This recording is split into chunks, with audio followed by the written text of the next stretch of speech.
My sons made me proud. My daughter, well, not everyone can be a winner.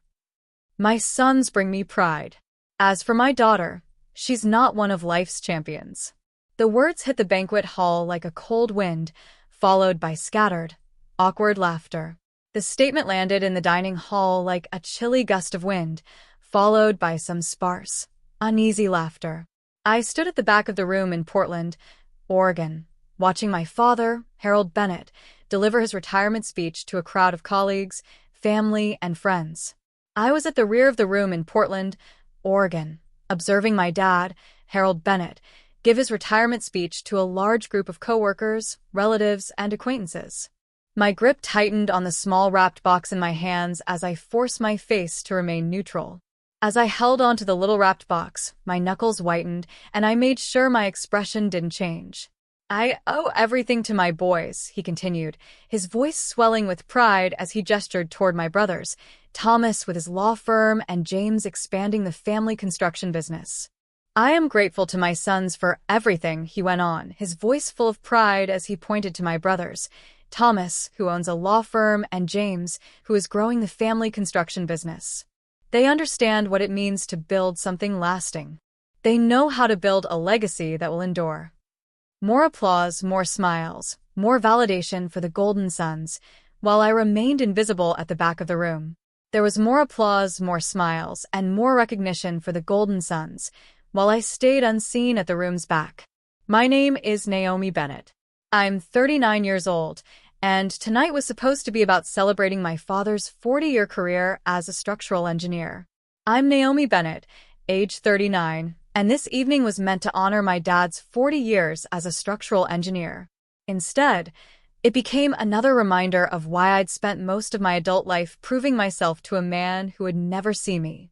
However, it simply served as another reminder of why I had spent the majority of my adult life trying to prove my worth to a man who would never acknowledge me.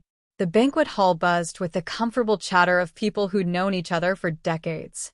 The dining hall was filled with the easy chatter of people who had been acquainted for many years.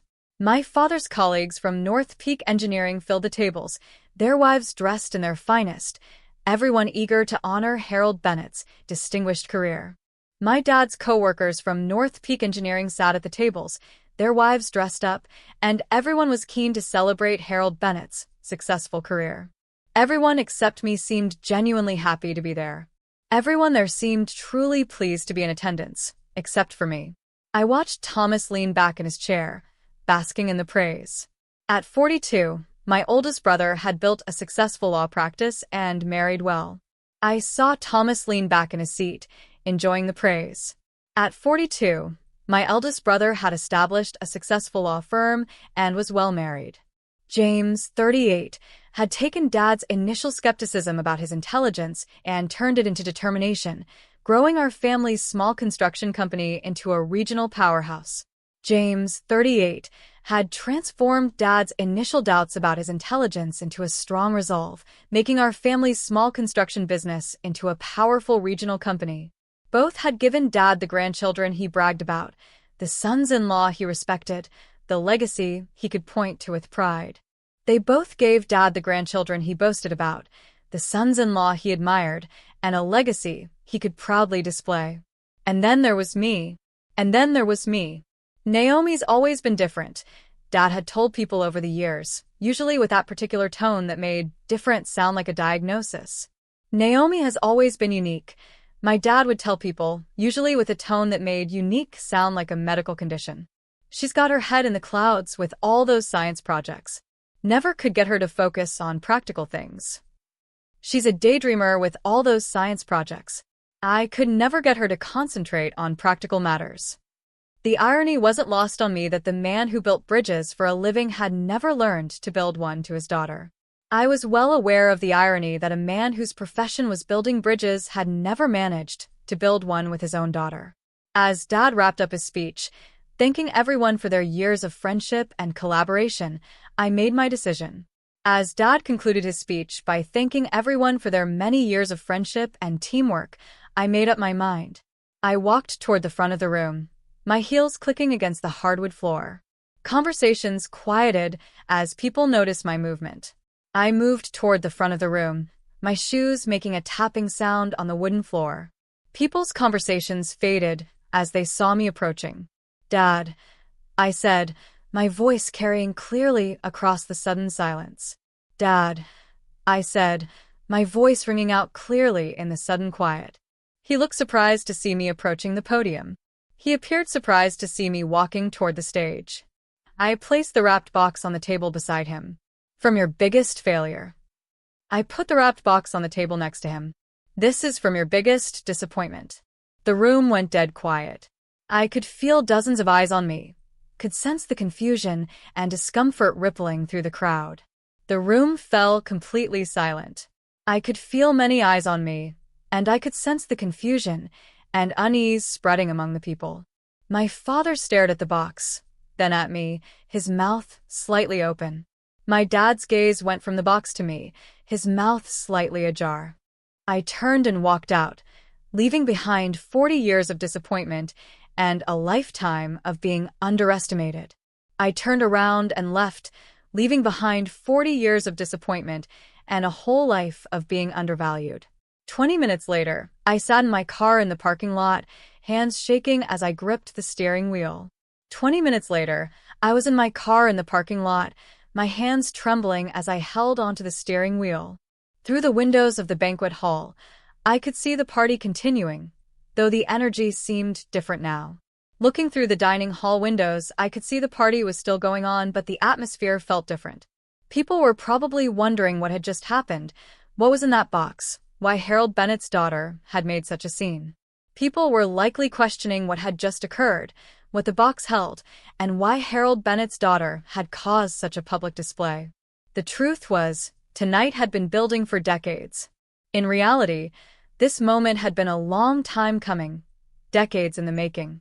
Growing up in the Bennett household meant understanding your place in the hierarchy. Living in the Bennett home meant knowing your rank in the family. Dad was the undisputed king, the brilliant engineer who designed structures that would outlast us all. My father was the unchallenged ruler, the brilliant engineer who created structures that would stand the test of time. Mom was his devoted queen, managing the household and supporting his career with unwavering loyalty. My mom was his loyal queen, who ran the household and faithfully stood by his career. Thomas and James were the princes, groomed from childhood to carry on the family tradition of building things that mattered. Thomas and James were the princes, raised from a young age to continue the family legacy of constructing things that were significant. And I was the spare. And I was the backup. I remember being 8 years old, bringing Dad a drawing I'd made of a robot that could help sick people. I recalled being 8 years old and showing Dad a picture I had drawn of a robot that could assist sick people. He glanced at it for maybe 3 seconds before handing it back. "That's nice, sweetheart. Why don't you go help your mother in the kitchen?" He looked at it for only a few seconds before giving it back. "That's lovely, my dear. Why don't you go lend your mother a hand in the kitchen?" When I was 12, I'd won the regional science fair with a project on biomedical engineering. At the age of 12, I won the regional science fair with a project about biomedical engineering. Dad had missed the ceremony because James had a baseball game. "Sports build character," he'd explained later. "Science projects are just hobbies." Dad missed the event because James had a baseball game. "Sports help you grow as a person," he said later. "Science projects are just for fun." The pattern continued through high school. While my brothers were encouraged to take advanced math and engineering courses, I was steered toward more suitable subjects. This pattern of behavior went on throughout high school. While my brothers were pushed to take advanced math and engineering classes, I was directed toward more appropriate subjects. When I insisted on pursuing pre-med in college, Dad had sighed and said, "Well, nursing is a respectable career for a woman." When I was firm about studying pre-med in college, Dad sighed and said, "Well, nursing is a decent profession for a woman." "I want to be a doctor, not a nurse," I'd replied. "I want to be a physician, not a nurse," I responded. "Let's see how long that lasts," he'd said with a dismissive wave. "We'll see how long that ambition holds up," he had said with a wave of his hand. It lasted through medical school, through my residency, through my fellowship in biomedical engineering. It lasted through medical school, my residency, and my fellowship in biomedical engineering. It lasted through the countless nights I spent in labs and libraries while my brothers were getting married and having children. It held up through the many nights I spent in labs and libraries while my brothers were getting married and starting families. It lasted through every family gathering where Dad introduced Thomas as my lawyer son and James as the one taking over the business, while describing me as still figuring things out. It continued through every family get-together where Dad introduced Thomas as my son the lawyer and James as the one running the business, while he talked about me as still trying to find her way. Even when I started my own company 5 years ago, developing medical devices that were revolutionizing patient care, Dad remained unimpressed. Even after I started my own company 5 years ago, creating medical devices that were completely changing patient care, Dad was still not impressed. It's a nice little side business, he'd told relatives. Though I worry she's not focused enough on finding a husband. It's a cute little side hustle, he would tell family members. But I'm concerned she's not putting enough effort into finding a husband. The little side business now employed 200 people and had just closed a $50 million funding round. That cute little side hustle now had 200 employees and had just secured $50 million in funding. My latest invention, a non-invasive monitoring device for cardiac patients, was being used in hospitals across the country. My newest invention, a device that monitors heart patients without being invasive, was now being used in hospitals nationwide. 3 universities had offered me research positions. Forbes had called me the most innovative biomedical engineer under 40. I had been offered research positions at 3 universities. Forbes had named me the most inventive biomedical engineer under 40. But tonight, at his retirement party, I was still just the daughter who never had what it takes. But this evening, at his retirement party, I was still just the daughter who was not good enough. I stared at the banquet hall windows, wondering if he'd opened the box yet, wondering if anything inside would finally make him see me, wondering if it even mattered anymore. I looked at the dining hall windows, curious if he had opened the box, if anything inside would finally make him notice me, or if it even mattered anymore. My phone rang as I sat in the parking lot. Thomas's name flashed on the screen. As I sat in the parking lot, my phone rang. Thomas's name appeared on the screen. Naomi. What the hell was that? His voice was sharp with embarrassment and confusion. Naomi, what on earth was that? His voice was harsh, filled with shame and bewilderment. Dad's sitting here with tears in his eyes, and everyone's asking questions. What did you put in that box? Dad is sitting here crying, and everyone is asking questions. What was in that box? The truth, I said simply.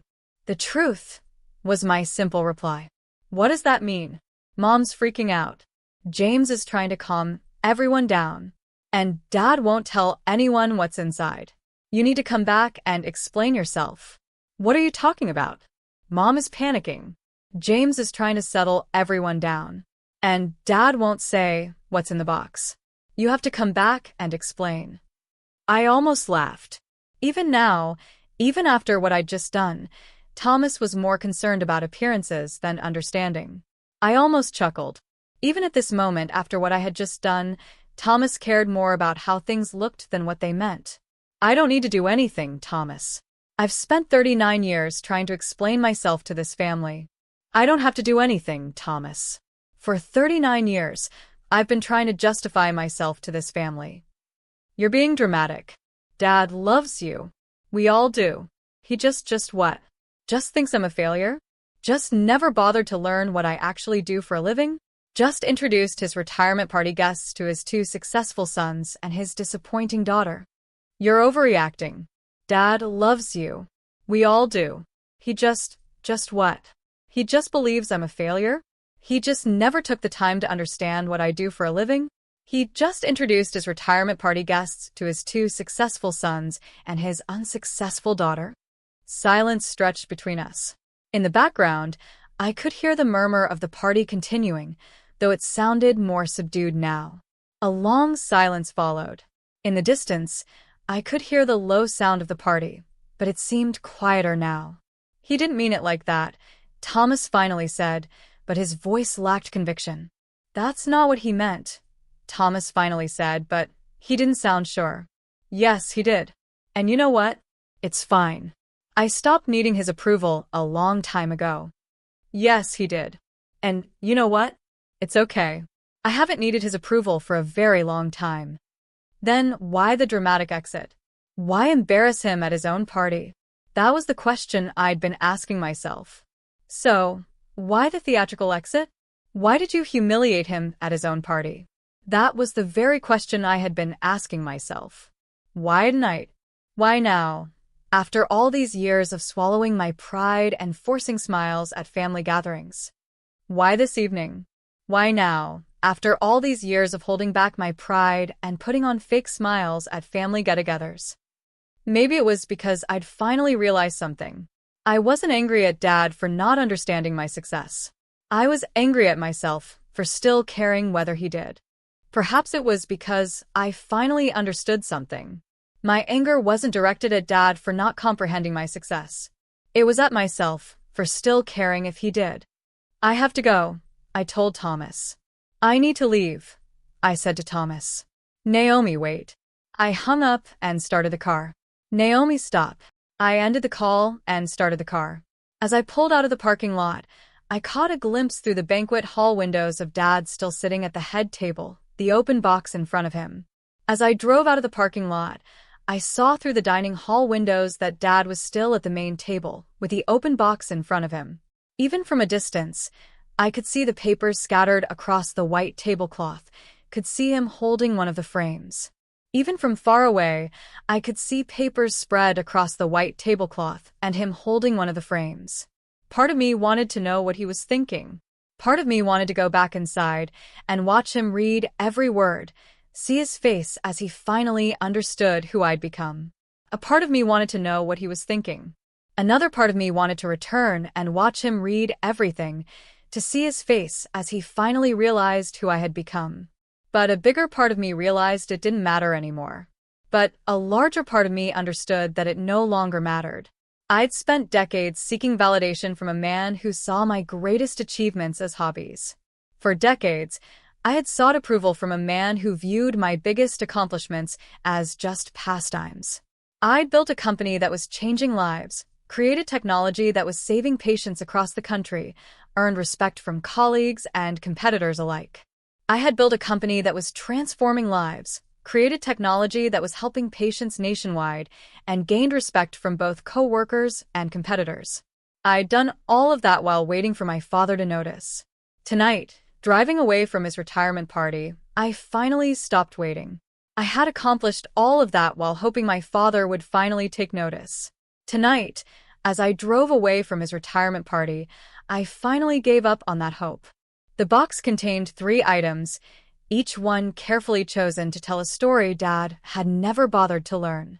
Inside the box were 3 things, each one chosen with care to tell a story that Dad had never bothered to find out about. Whether he understood that story now, whether it changed anything between us, was no longer my concern. Whether he now understood that story, or if it changed anything between us, was no longer something I cared about. For the first time in my life, my father's opinion of me felt irrelevant. For the first time ever, my dad's opinion of me felt meaningless. 3 days after the retirement party, Mom called. I was in my office at Lummer & Publishing, the medical device company I'd founded, reviewing prototypes for our latest cardiac monitoring system when her name appeared on my phone screen. 3 days after the retirement party, my mom called.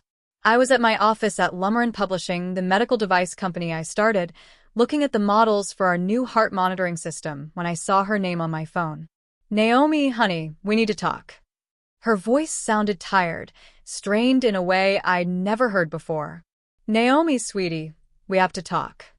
Her voice sounded weary and tense, in a way I had never heard it before. "Hi, Mom. How's Dad?" "Hi, Mom. How is Dad doing?" "That's what I'm calling about. He's not himself since the party. He keeps reading those papers you gave him over and over. He won't eat, barely sleeps. Yesterday, I found him in his office at 3 o'clock in the morning, just staring at that Forbes article. That's why I'm calling. He hasn't been the same since the party. He keeps reading the documents you gave him again and again. He's hardly eating or sleeping. I found him in his office at 3 a.m. yesterday, just staring at that Forbes article. I sat down, my coffee suddenly feeling the weight of what I'd done. I didn't mean to upset him. I took a seat, and my coffee suddenly felt heavy with the realization of what I had done. I didn't mean to make him feel bad. He's proud of you, sweetheart. He always has been. He just doesn't know how to show it. The familiar defense. The same words Mom had used for decades to explain away Dad's indifference. He is proud of you, dear. He always has been. He just doesn't know how to express it. It was the same familiar excuse. The same words my mom had used for decades to justify Dad's lack of care. Mom, he called me a failure in front of 200 people. Mom, he called me a failure in front of 200 people. He didn't mean it that way. You know how your father is with words. He's not good at expressing emotions. He didn't intend it like that. You know your father isn't good with words. He struggles to show his feelings. I stared out my office window at the bustling research lab below, where my team was developing technology that would help doctors save lives. I looked out my office window at the active research lab below, where my team was creating technology that would help doctors save lives. He expressed himself pretty clearly about Thomas and James. He was very clear about how he felt about Thomas and James. That's different. He understands their work. Construction, law, these are things he can relate to. Your field is so complex. He's intimidated by it. That's not the same. He gets their work. Construction, law, those are things he can comprehend. Your area of work is so complicated. He's scared of it. Intimidated. The word caught me off guard. Scared. The word took me by surprise. Naomi, your father dropped out of college twice before finally getting his engineering degree. He spent his whole career building bridges and buildings, things you can see and touch. What you do, it's like magic to him. He reads your articles and doesn't understand half the words. Naomi, your dad left college twice before he finally earned his engineering degree. He spent his whole career building bridges and buildings, things you can physically see and feel. What you do seems like magic to him. When he reads your articles, he doesn't get half the words. I'd never known about Dad dropping out of college. In our family mythology, he was the brilliant engineer who'd always known his path. I had no idea that Dad had left college. In our family story, he was the genius engineer who always knew what he wanted to do. He could have asked me to explain, I said quietly. He could have asked me to tell him about it, I said softly. You know he couldn't. Harold Bennett doesn't ask for explanations. It would mean admitting he doesn't know something. Mom paused, and I could hear Dad's voice in the background, though I couldn't make out the words. You know he couldn't. Harold Bennett never asks for explanations. It would be like saying he doesn't know something. My mom stopped talking, and I could hear Dad's voice in the background, but I couldn't understand what he was saying.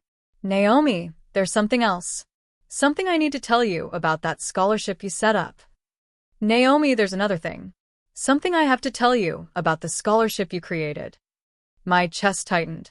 The Harold Bennett Science Scholarship was the most personal thing in that box, a full-ride scholarship to Oregon State University for students pursuing biomedical engineering. I'd endowed it with $500,000, enough to support students for decades. My chest felt tight. The Harold Bennett Science Scholarship was the most personal item in that box, a scholarship that paid for everything at Oregon State University for students studying biomedical engineering. I had given it $500,000, enough to help students for many years. What about it? What about it? Your father, he called the university yesterday. He wanted to make sure it was real, that you'd actually done what the certificate said. And they told him you're the largest individual donor they've ever had under 50, not just for the scholarship. Apparently, you've been funding their biomedical research lab for 3 years. Anonymous donations until now. Your father, he called the university yesterday. He wanted to make sure it was genuine, that you had really done what the certificate stated. And they informed him that you are the biggest individual donor under 50 they've ever had, not just for the scholarship. It seems you've been paying for their biomedical research lab for 3 years, through anonymous donations until now. I closed my eyes. Those donations had been my way of giving back, of supporting the next generation of researchers. I'd kept them anonymous because I hadn't wanted recognition. I just wanted to help. I shut my eyes. I made those donations to give back and to support the future generation of researchers. I kept them anonymous because I didn't want any praise. I just wanted to help. He knows about all of it now, Mom continued. The lab has your name on it, Naomi, the Harold Bennett Biomedical Research Lab. They've been trying to thank you for years. He knows all about it now, my mom went on.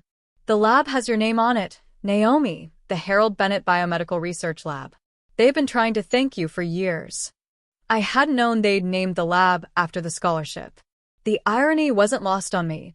Dad's name was on cutting-edge research he'd never understand, funded by the daughter he dismissed.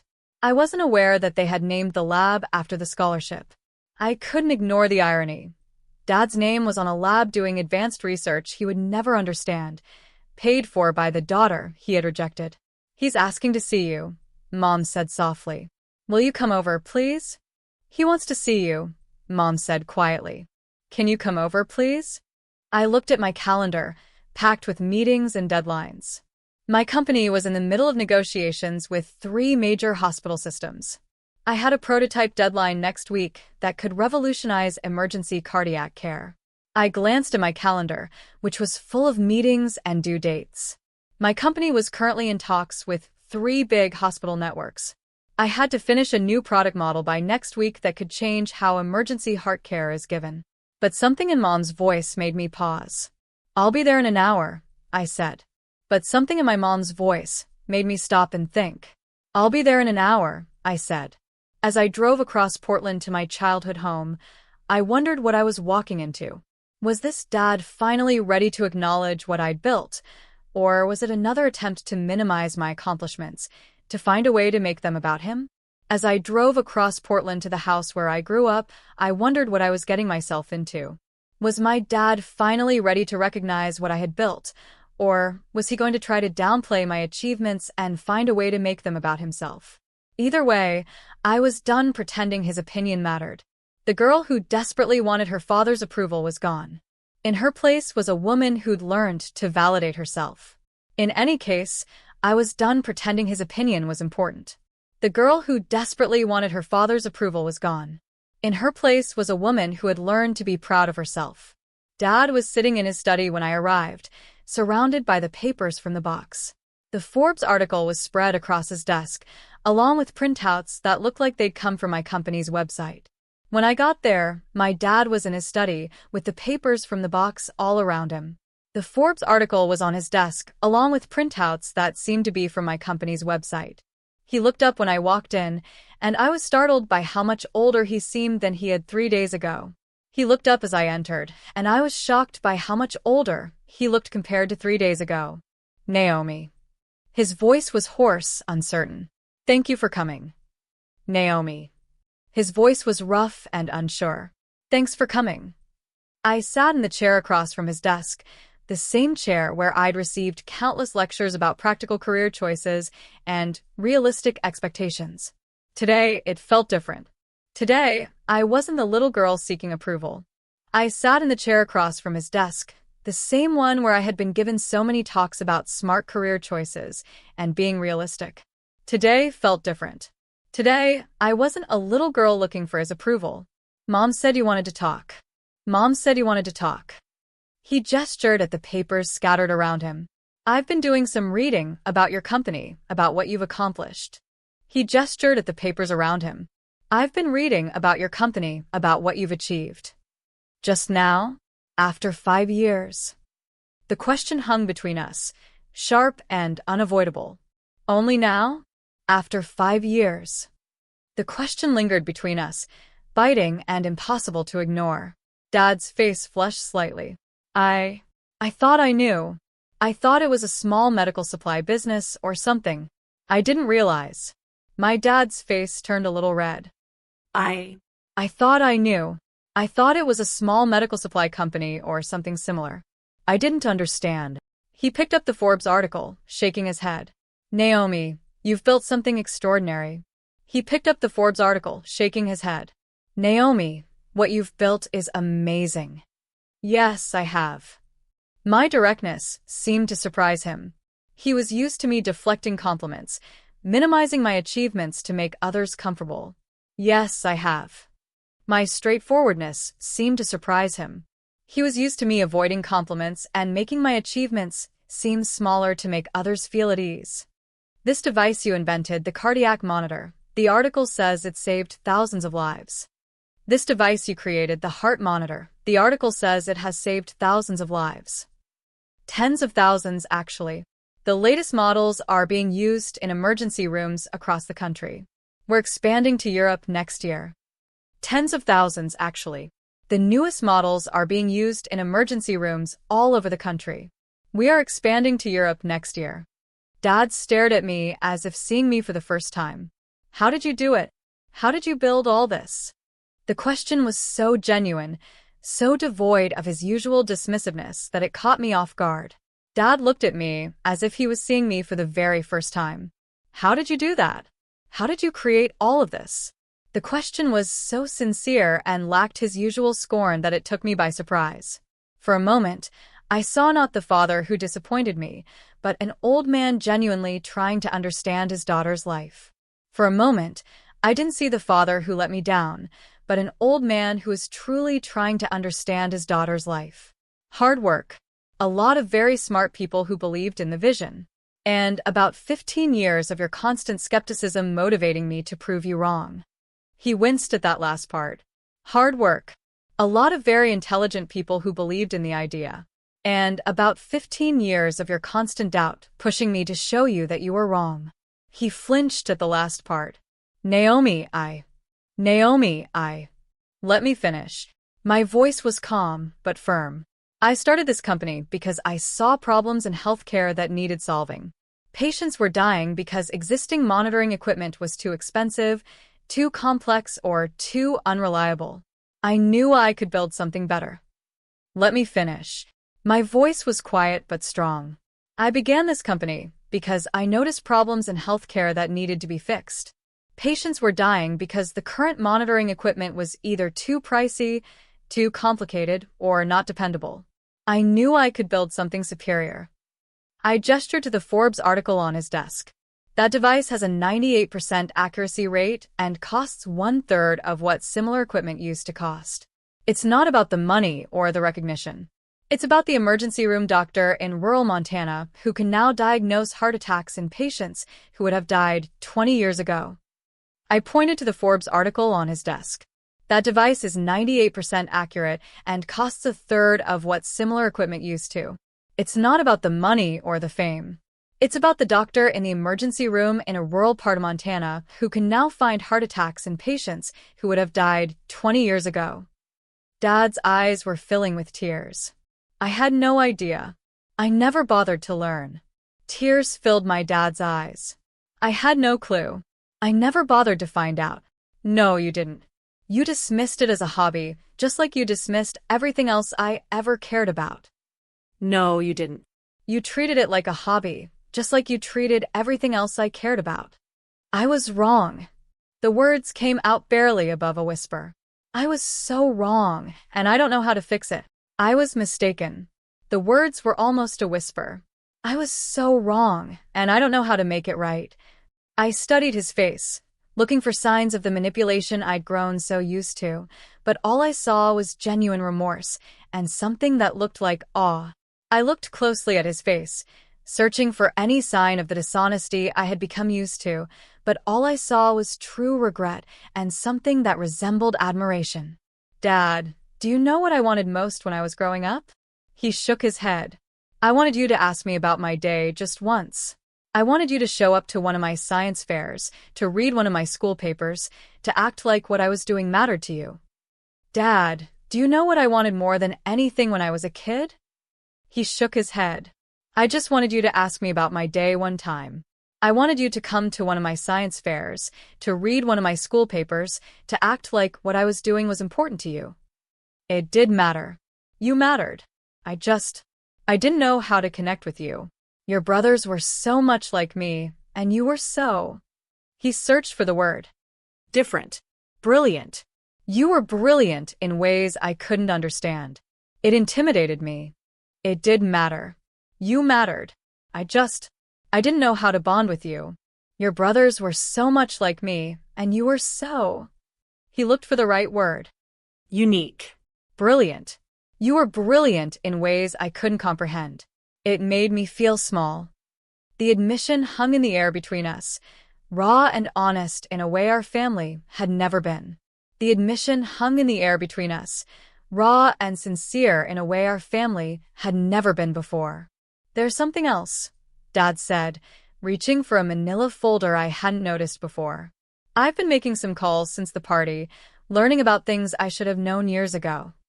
There's something else, Dad said, grabbing a manila folder I hadn't seen before.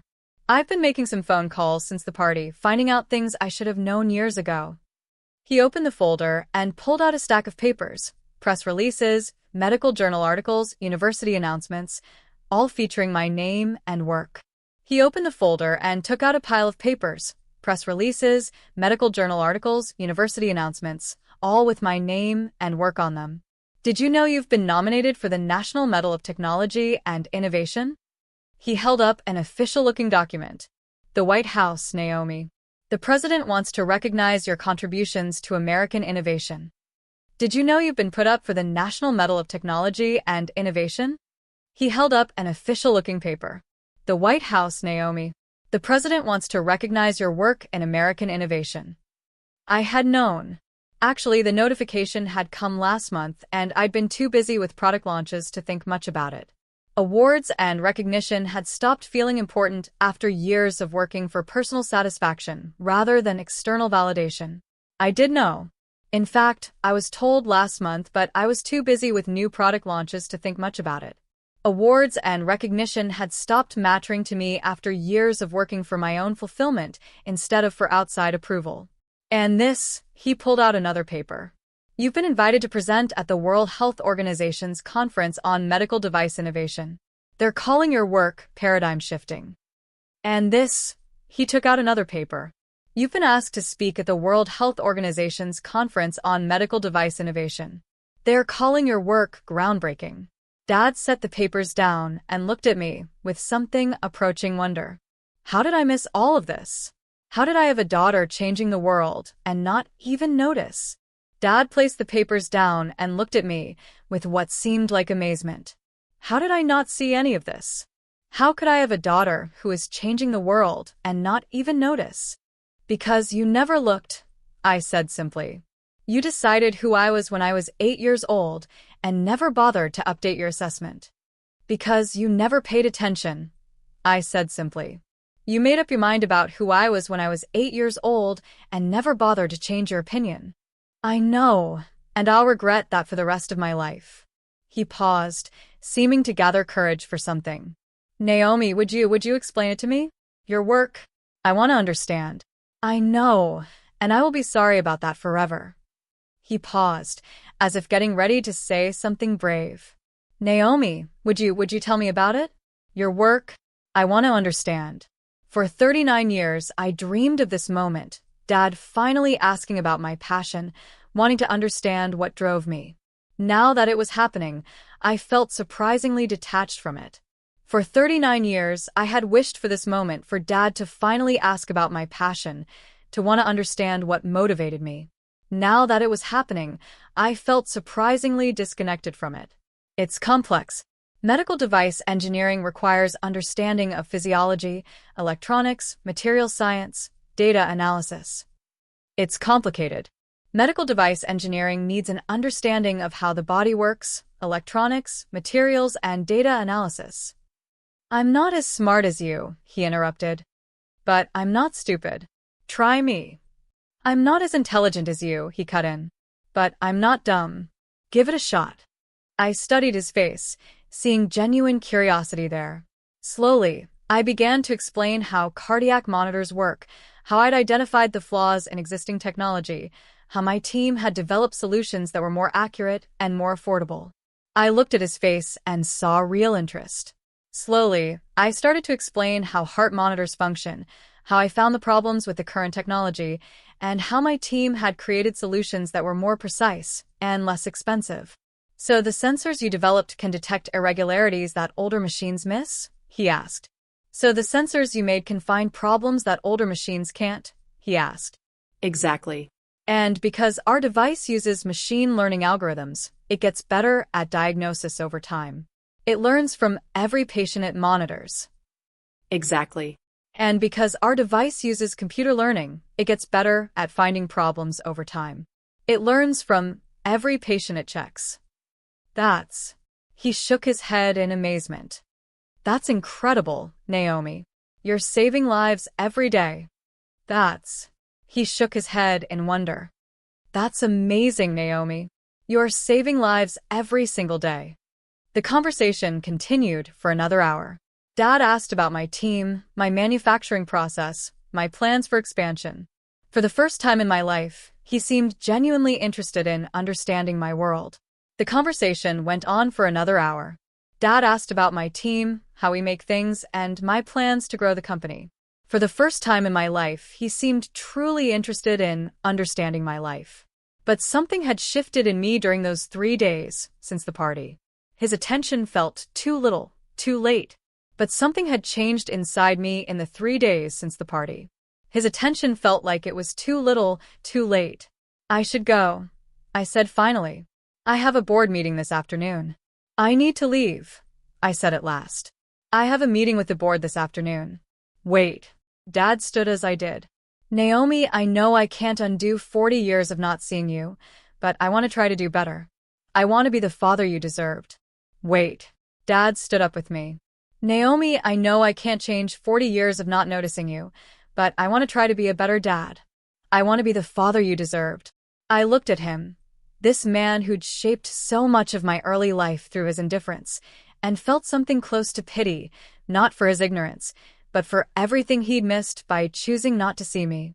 I looked at him, this man who had influenced so much of my younger life with his lack of care, and felt something like sadness, not because of his ignorance, but because of all the things he had missed by choosing not to see me. I appreciate that, Dad, but I'm not the little girl who needed your approval anymore. I've built a life I'm proud of, with or without your understanding. I appreciate that, Dad, but I'm no longer the little girl who needed your approval. I have built a life I am proud of, whether or not you understand it. I know you have. That's what makes this so tragic. I missed watching my daughter become extraordinary. I know you have. That is what makes this so sad. I miss seeing my daughter become exceptional. I walked toward the door, then paused. For what it's worth, I hope you enjoy your retirement. You earned it.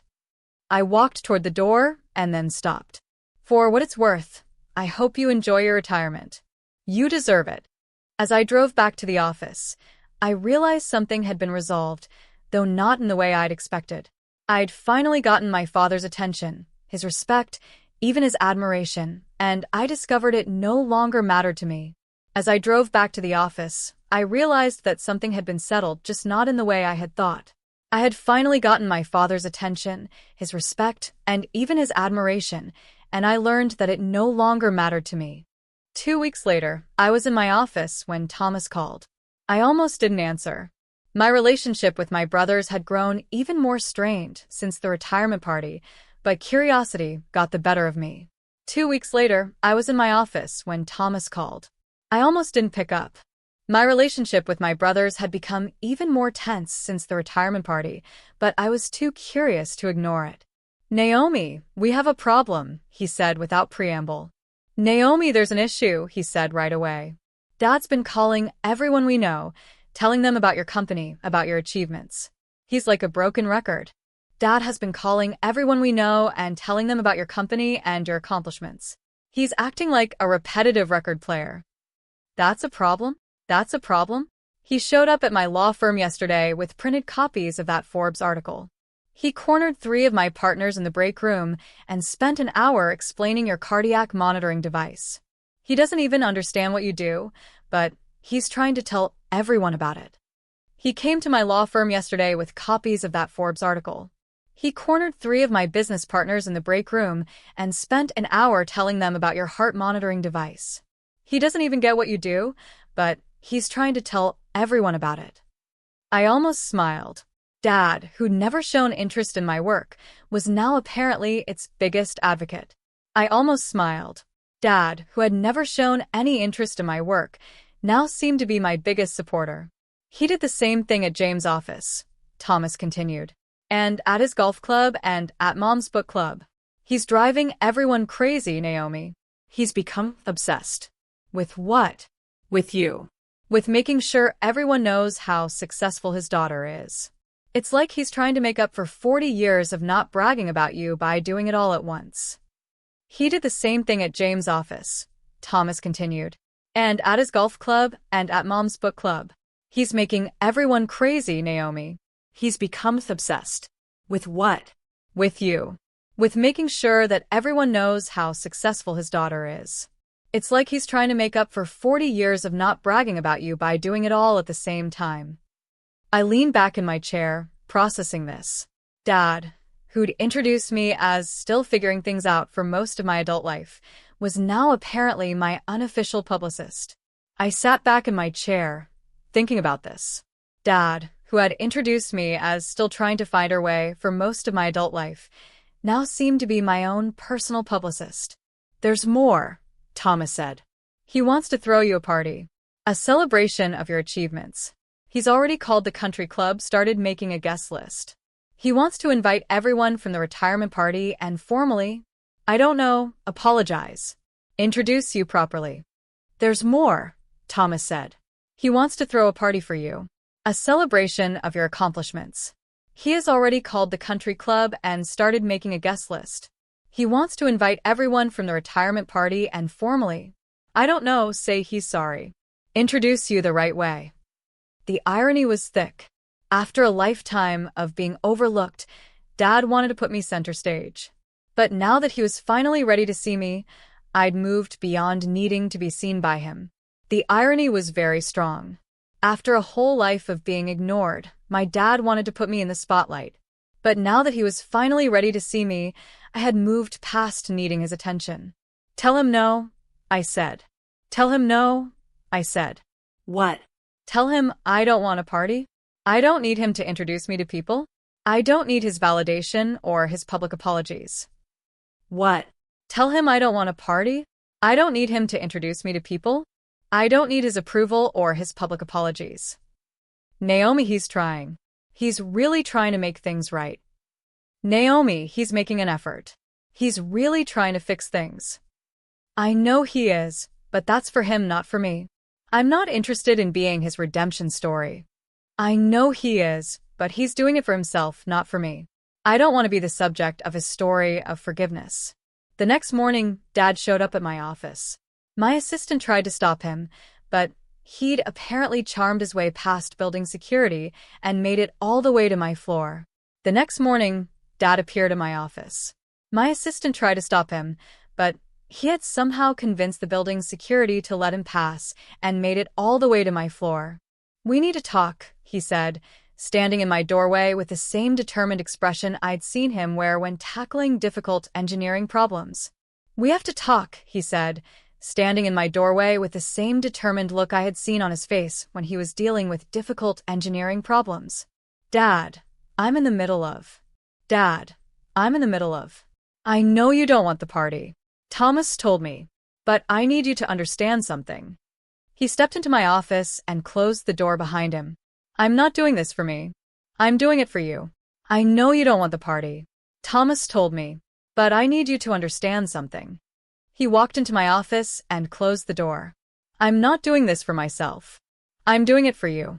I don't need you to do anything for me. I don't need you to do anything for me. Yes, you do. His voice was firmer than I'd heard it in weeks. Because I spent 40 years telling people you were just okay, just average, just my daughter, who hadn't figured things out yet. And now I know the truth. But they don't. Yes, you do. His voice was stronger than it had been in weeks. Because for 40 years I told people you were just okay, just average, just my daughter, who hadn't found her way yet. And now I know the truth. But they don't. He pulled out a folded piece of paper from his jacket pocket. Do you know what this is? I shook my head. It's a list of every person I told that you were wasting your time with science projects. Every colleague I complained to about your impractical career choices. Every family friend I told not to take your work seriously. His voice cracked slightly. It's a long list, Naomi, and I owe it to you to set the record straight with every single person on it. He took a folded piece of paper out of his jacket pocket. Do you know what this is? I shook my head. It's a list of everyone I told that you were wasting your time on science projects. Every coworker I complained to about your unrealistic career choices. Every family friend I told not to take your work seriously. His voice broke a little. It's a long list, Naomi, and I have to correct the story with every single person on it for your sake. I stared at the paper, understanding finally dawning. This wasn't about his guilt or his need for redemption. This was about repairing damage he'd done to my reputation, to how people saw me. I looked at the paper, and I finally understood. This wasn't about him feeling bad or needing to be forgiven. This was about fixing the harm he had done to my reputation and how people viewed me. I spent decades undermining you without even realizing it, he continued. Let me spend whatever time I have left building you up. For decades, I was hurting you without even knowing it, he went on. Let me spend whatever time I have left lifting you up. For the first time since the retirement party, I felt my emotional armor crack slightly. Not because I needed his help, but because I finally understood the depth of what he was trying to repair. For the first time since the retirement party, I felt my emotional defenses weaken a little. Not because I needed his help, but because I finally understood how much he was trying to fix. Okay, I said quietly. But we do this my way.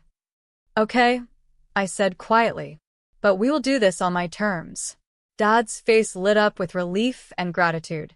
However you want it. My dad's face brightened with relief and thanks. However you want it. Looking at him in that moment, I realized that my revenge had been more complete than I'd intended. I'd wanted him to see me, and now he couldn't see anything else. I'd wanted him to understand what he'd missed, and now he was drowning in regret. I'd wanted him to acknowledge my success, and now he was desperate to proclaim it to anyone who would listen. Looking at him in that moment, I realized that my revenge was more complete than I had planned. I had wanted him to notice me, and now he couldn't see anything else. I had wanted him to understand what he had missed, and now he was overwhelmed with regret. I had wanted him to recognize my success, and now he was eager to tell anyone who would listen. But somehow, his recognition felt less important than the journey I'd taken to earn it. The best revenge, I realized, had been building a life so successful that his opinion of it had become irrelevant. Everything else was just epilogue. But somehow, his recognition felt less important than the path I had taken to earn it. The best revenge, I realized, was building a life so successful that his opinion of it no longer mattered. Everything else was just a conclusion. As I worked alongside my father to plan an event that would properly introduce me to his world, I couldn't help but reflect on the strange turn my revenge had taken. From a moment of anger to an opportunity for healing, even if the healing was more for him than for me.